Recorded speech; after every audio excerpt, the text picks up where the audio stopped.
아우라지 야담을 찾아주셔서 감사합니다. 한양 도성 밖 옥수골에 이덕규라는 40을 훌쩍 넘긴 선비가 살았습니다.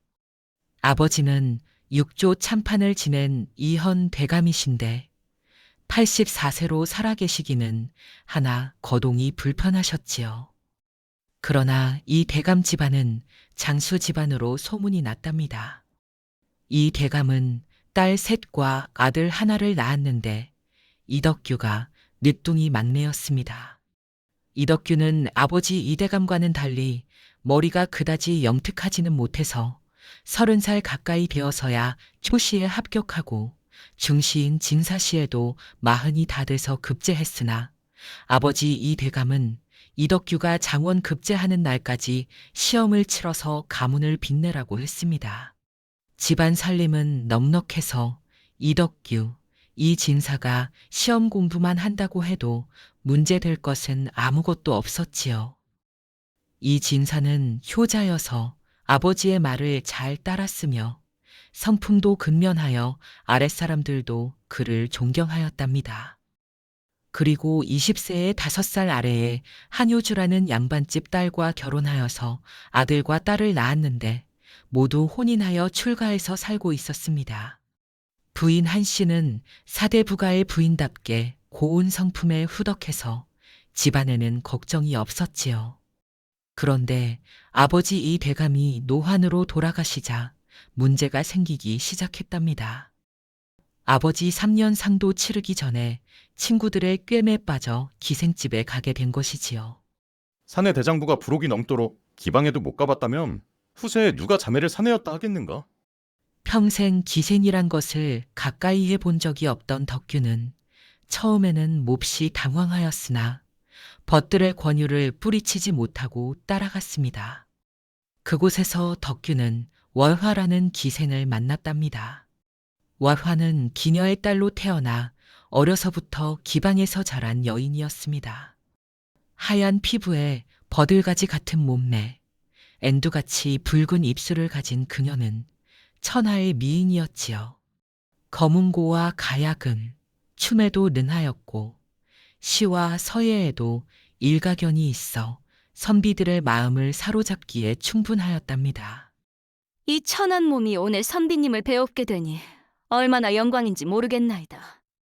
월화는 덕규 앞에 앉아 정중히 인사를 올렸습니다. 그 목소리는 음당울 굴리는 듯 청아하였고 몸짓 하나하나에서 품어져 나오는 교태는 남자의 혼을 빼기에 충분하였습니다. 덕규는 월화를 본 순간 마음이 어지러워졌습니다.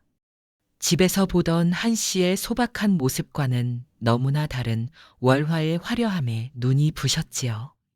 월화는 덕규의 시를 듣고 감탄하며 박수를 쳤고 덕규가 어떤 말을 해도 눈을 반짝이며 감탄에 마지 않았습니다. 선비님께서는 참으로 학문이 높으시군요. 이런 멋진 분을 오늘에야 만나다니 월화의 팔자가 기구하옵니다. 월화의 애교 어린 말에 덕규는 자신도 모르게 우쭐해졌습니다. 집에서는 늘 과묵하고 진부한 남편이었던 자신이 여기서는 마치 뛰어난 학자나 시인이 된 듯한 기분이었거든요. 내 이렇게 아름다운 여인은 지금까지 보지 못했다. 덕규는 마음속으로 중얼거렸습니다. 그날 밤 덕규는 집에 돌아와서도 월화의 모습을 잊을 수 없었답니다. 아내가 따뜻한 밥을 차려주고 발을 씻어주어도 마음은 온통 월화에게 가 있었지요. 월화는 덕규가 올 때마다 새로운 모습으로 그를 맞이하였지요. 어떤 날은 화려한 비단옷을 입고 농염한 화장을 하여 요부의 매력을 발산하였고 어떤 날은 소박한 치마저고리에 연한 화장으로 순진한 처녀의 모습을 연출하기도 하였습니다. 서방님, 월화는 서방님만을 위해 살고 있나이다. 다른 남자들이 아무리 치근거려도 선비님이 아니면 거들떠보지도 않나이다. 월화의 감언이설에 덕규는 완전히 넘어갔습니다. 자신만을 사랑한다는 월화의 말을 믿고 그녀를 다른 남자들로부터 지켜야 한다는 생각에 사로잡혔지요. 덕규는 월화를 기방에서 빼내어 따로 집을 얻어주고 첩으로 삼았습니다. 기와집에 정원까지 딸린 제법 큰 집이었지요.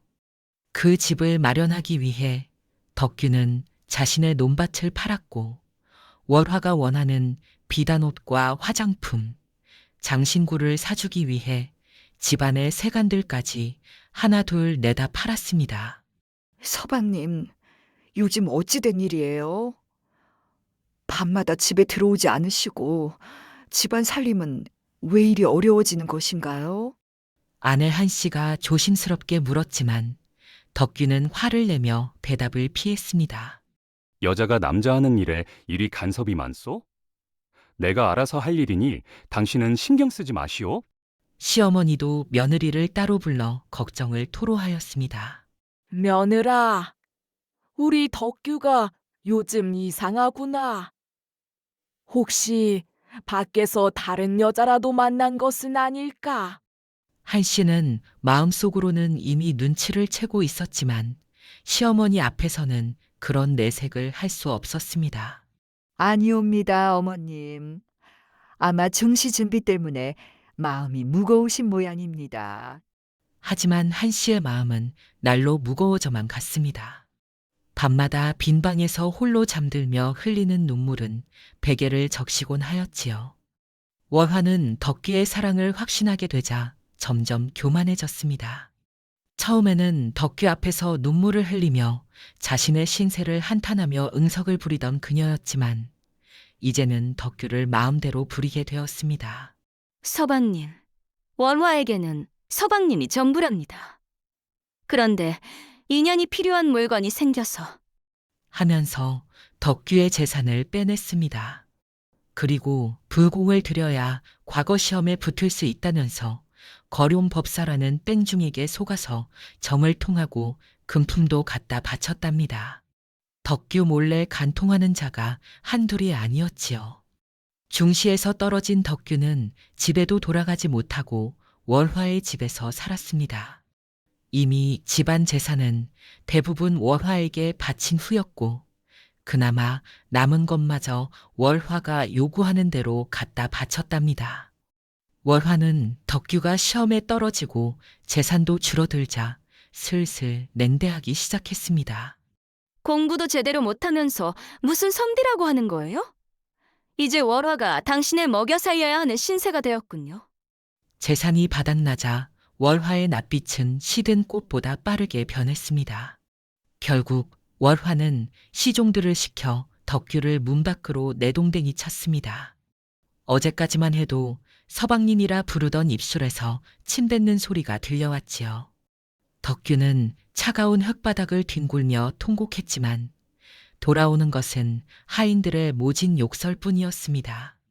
만신창이가 된 몸으로 덕규가 간신히 찾아간 곳은 마을 끝자락, 쥐구멍으로 찬바람이 드나드는 초라한 움막이었습니다.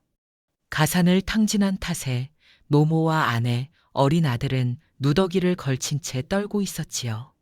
어머니, 제가 왔습니다. 덕규의 가냘픈 목소리에 움막문이 벌컥 열렸습니다.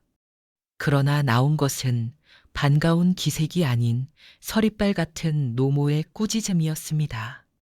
노모는 아들이 가져온 비참한 소식에 가슴을 쥐어뜯으며 몽둥이를 들었습니다. 네, 이놈! 조상님들 뱀 낯이 없어. 내가 혀를 깨물고 싶구나. 처자식을 길가에 나앉게 하고 기생 치마폭에 노란한 놈이 무슨 염치로 이곳을 오느냐? 당장 나가거라. 너는 우리 집안의 수치다. 어머니에게 쫓겨나 정처 없이 떠돌던 덕규는 친인척의 대문을 두드렸으나 돌아오는 것은 불효자, 집안 망신이라는 차가운 냉대와 멸시뿐이었습니다. 덕규가 객지를 몇 달이나 떠돌다가 죽을 자리를 찾아온 곳은 결국 고향이었습니다. 오래 굶고 쇠약해져서 정신이 아득해진 덕규가 쓰러졌을 때 그를 발견한 것은 아내 한 씨였지요. 한 씨는 남편의 처참한 몰골을 보고 소리 죽여 오열했습니다. 그녀는 어머니 몰래 덕규를 쓰러져 가면 움막에 숨기고 간호했습니다. 그리고 매일 새벽 동이 트기도 전에 남의 집 빨래터로 향했습니다.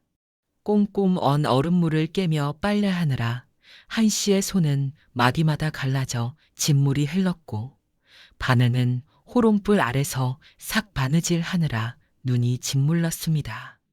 아내는 자신이 먹을 밥을 아껴 덕규의 상에 올렸습니다.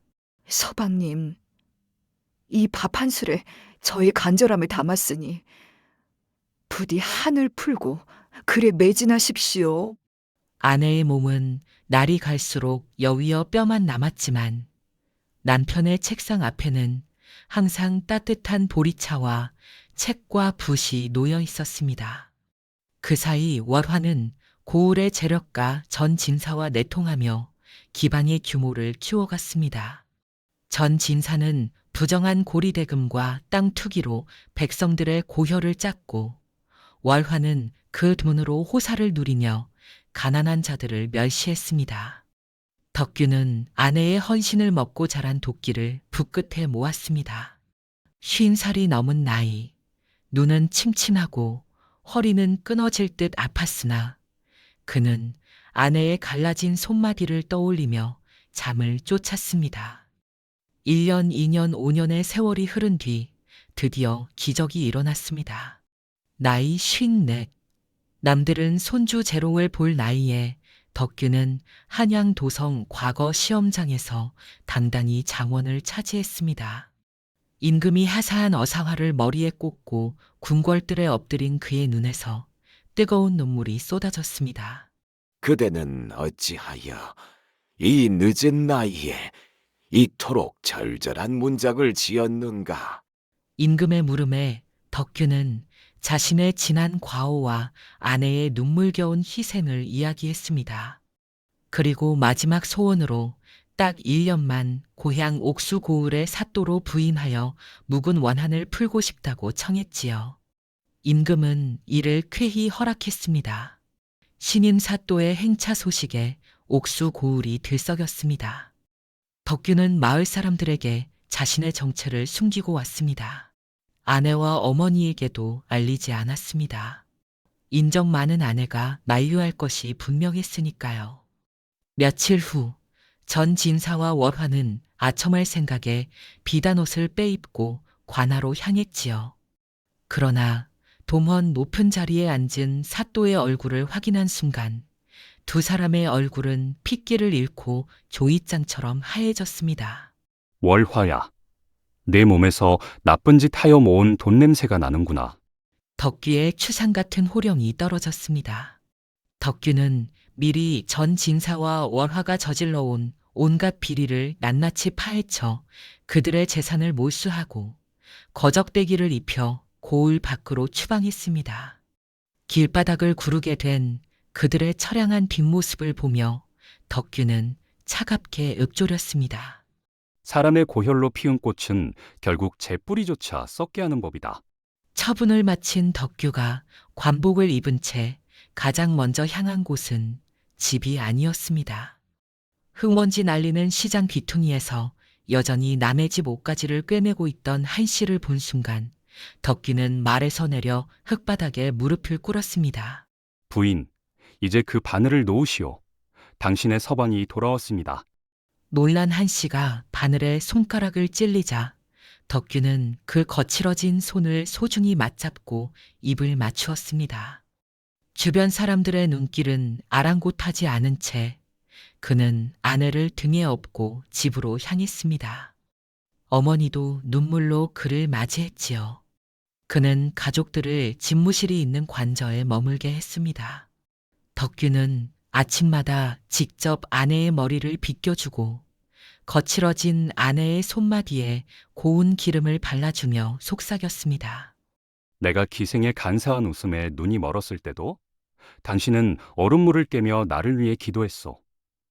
내 남은 생은 오직 당신의 구분 등을 펴는 곳에만 쓸 것이오. 봄날 덕규는 아내와 함께 옥수 고을 언덕에 올랐습니다. 거지 패거리에 섞여 구걸하며 연명하는 월화와 전 진사의 비참한 소식이 들려왔지만 덕귀의 마음에는 복수심 대신 평온함이 자리했습니다. 그는 아내의 어깨를 감싸 안으며 말했습니다.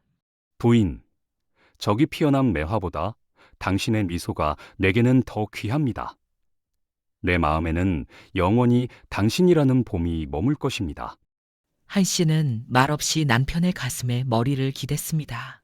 옥수 고을의 봄바람이 두 사람의 희끗해진 머리칼을 부드럽게 쓰다듬으며 지나갔습니다. 붉고 독한 꽃은 지고 없었지만 고난 속에 핀 부부의 사랑은 매화 향기보다 깊게 온 마을을 채우고 있었습니다. 구독과 좋아요 감사합니다.